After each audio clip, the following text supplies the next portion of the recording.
Good evening, ladies and gentlemen, and welcome to Talk of the Town.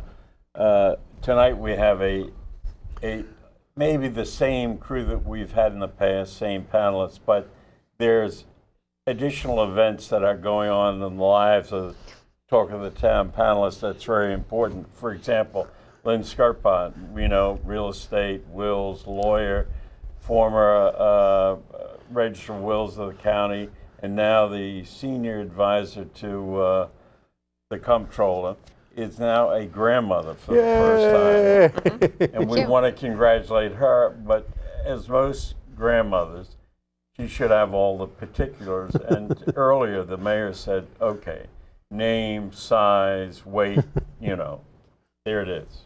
Bing. I'm proud to announce there is Daniel Joseph Scarpon, who was born July 8th, weighed 9 pounds, 11 ounces, nice healthy boy, and 20.5 inches, born to my son Patrick and his lovely wife Katie. Yeah, named for the And we're two grandfathers, right? Named after both grandfathers, Isn't her that father nice? and my husband, Yeah. Daniel Joseph. So Katie's dad calls the baby Daniel, and your husband calls the baby Joseph, right? No, I think he's baby Danny right now, not to be confused with Dan Well, and I remember Danny. talking to He's your baby husband. He said Danny. he's going to call the baby D. Joseph.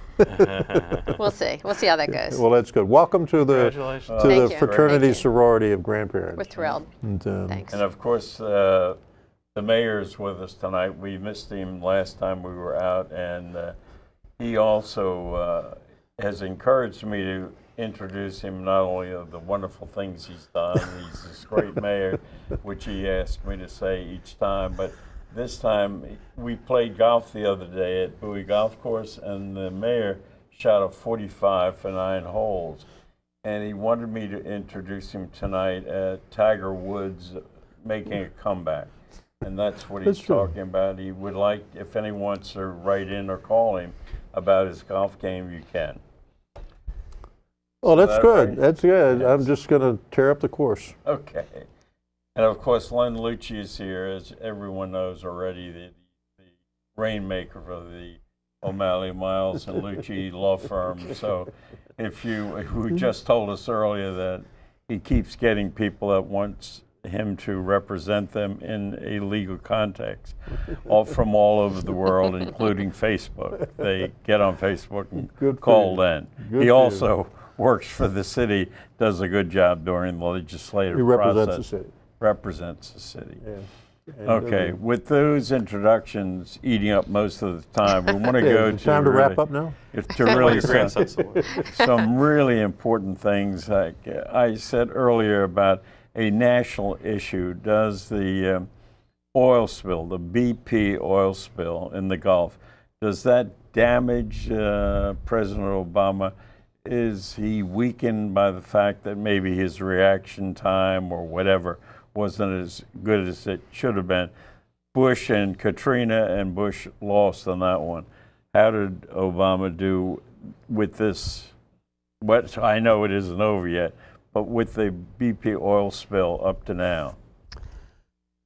I think there's a lot more yet to come. We have to hold judgment. But as we spoke a few minutes ago, I do think there was a missed opportunity in his recent vacation when his family went to New England, and it would be encouraged everybody else to go to Florida. it would be nice if they could have Yeah. touted the shores of Florida, and Alabama, and Louisiana. But missed opportunity. I don't think anybody begrudges him and his family a few days vacation. Just maybe they could have spent a night on the beach. What do you think, Len? I understand they did use vinegar and oil in their salad, so it's okay. That is good, and that's important. Oh, I mean, give the guy a break. George Bush spent the equivalent of 1 whole year of his 8 years as president on vacation at his ranch. This guy hardly ever gets a break, and every time he does go on vacation, some big crisis happens, and he's got to go back to work. So, I don't think it's going to be any big deal. And I also think now that they really have plugged up the oil leak, that the press, with its lack of any kind of giving any attention for any long period of time, is going to now put this in the back pages and go to something else. So it's a shame, because I think you really need to focus attention on the failure of the oil companies to prevent something like this from happening. And it still may be an issue this fall because you have Republicans defending the oil companies and opposing any kind of windfall profits tax for oil companies. And I think that could be a real wedge issue in the fall elections. Fred, what do you think? Well, you know, obviously it's not the president's fault that the oil thing blew up. I think there are legitimate questions about the government competency and the way they've responded and the way they've gotten things done and how they kind of deferred to BP on an awful lot of decisions, at least initially. So there's some challenges there. But the questions about government competence are not new, and they'll be there forever. But I'm like Lynn. I think he missed a great PR opportunity. You know, when Mrs. Obama was down there encouraging people to come down and visit, and then they turned around and went to Bar Harbor up in Maine. I think it would have been good for him. It would have been good for the community down there. Like I said, if I were here, I would have rented a big condo or something and stayed right there on the thing and walked up and down the beach every day. But I think what Len said is right. Now that the pressure is off, no pun intended, I guess, the media is looking around now for something else to focus on. And the big elephant in the room continues to be the economy. And, you know, as the oil thing recedes from the front page, the economy and the various acts, Congress to try to deal with it and the president's ways to do it. That's what's going to control the November elections more so than the oil spill, I think. What about, I heard over the weekend at one of the talk shows where there's a good possibility a journalist is predicting that Hillary Rodham Clinton will be on the ticket with Obama in 2012 and Joe Biden will become the Secretary of State.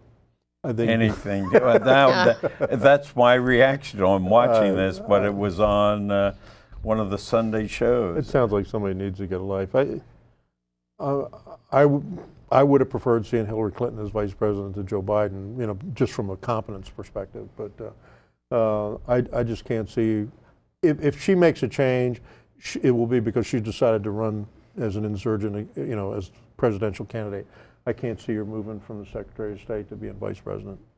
A lot more power as Secretary of State. I would think so. But you know, when General McChrystal was sacked, Biden was horrified because he didn't realize you can get fired for saying something stupid. What do you think, Lynn? I don't see any changes happening. No changes. Unless she wants to stay home with that new grandbaby that Chelsea may be having in a couple of years. Could easily be the grandmother draw is there.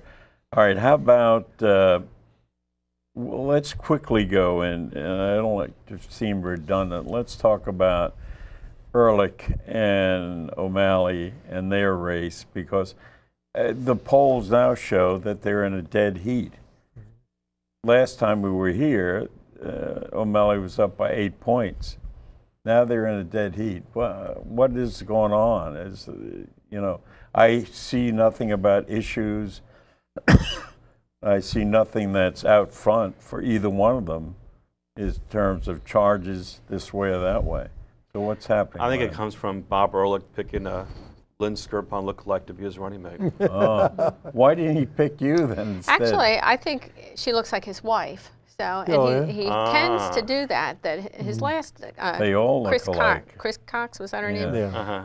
Also looked like his wife. So he definitely has a type. And the Kane woman is married to the trucker who is in trouble and is the father of the young man that is running now, that's the husband of the lieutenant governor with Ehrlich, was a big truck magnate in D.C. for years. Yeah. But now there's some kind of indictment that's hovering over her.